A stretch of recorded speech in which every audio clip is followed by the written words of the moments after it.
قالوا أوذينا من قبل أن تأتينا ومن بعد ما جئتنا قال عسى ربكم أن يهلك عدوكم ويستخلفكم في الأرض فينظر كيف تعملون ولقد أخذنا آل فرعون بالسنين ونقص من الثمرات لعلهم يذكرون আবুল হাউল, যা ইংরেজিতে স্ফিংস নামে পরিচিত, অর্ধেক মানুষ আর অর্ধেক সিংহের প্রতিকৃতি, এটিকে বনী ইসরাইলগণ পূজা করত।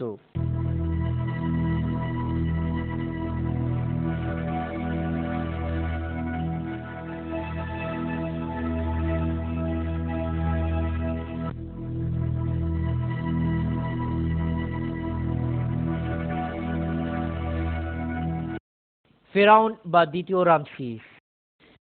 মিশরে অবস্থিত কায়রো জাতীয় জাদুঘর এটি, যা মাতহাফ দুয়ারি আল কাহিনা নামে পরিচিত। এই জাদুঘরে ইসলামের অনেক নিদর্শনাবলী রয়েছে। এর মধ্যে ফেরাউন লাদে আদুউল্লাহ ওয়া আদুউন নবী মুসা আলাইহিস সালাম, আল্লাহ তার নবী মুসা আলাইহিস সালামের শত্রু, নিজেকে আল্লাহ বলে দাবিদার এবং বহু নারী শিশু হত্যাকারী সেই বিখ্যাত ফেরাউনের লাশের মমি সংরক্ষিত আছে কাচের বাক্সের মধ্যে। ফেরাউন বা দ্বিতীয় রামসিস 1235 খ্রিস্টাব্দে শতাব্দীর পূর্বে নীল নদে ধ্বংস হয়ে ডুবে যায়। সূরা আনফাল 54 নম্বর আয়াতে আল্লাহ পাকের ঘোষণা ফেরাউন সম্পর্কে, আউযু বিল্লাহি মিনাশ শাইতানির রাজীম, বিসমিল্লাহির রহমানির রহিম। كدأب آل فرعون والذين من قبلهم كذبوا بآيات ربهم فأهلكناهم بذنوبهم وأغرقنا آل فرعون وكل كانوا ظالمين। যেমন ছিল রীতি ফেরাউনের বংশধর এবং যারা তাদের পূর্বে ছিল, তারা মিথ্যা প্রতিপন্ন করেছিল স্বীয় পালনকর্তার নির্দেশসমূহকে।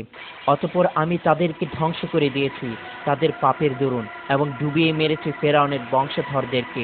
বস্তুত এরা সবাই ছিল অত্যাচারী জালেম।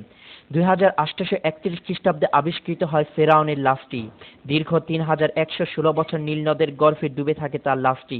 না কোনো শরীরে কোনো অংশ খেয়েছে, না শরীরের কোনো অংশ পচে গেছে বা নদীর স্রোতে ভেসে গেছে তার লাশটি। এটাই কি আল্লাহর অস্তিত্ব প্রকাশ পায় না?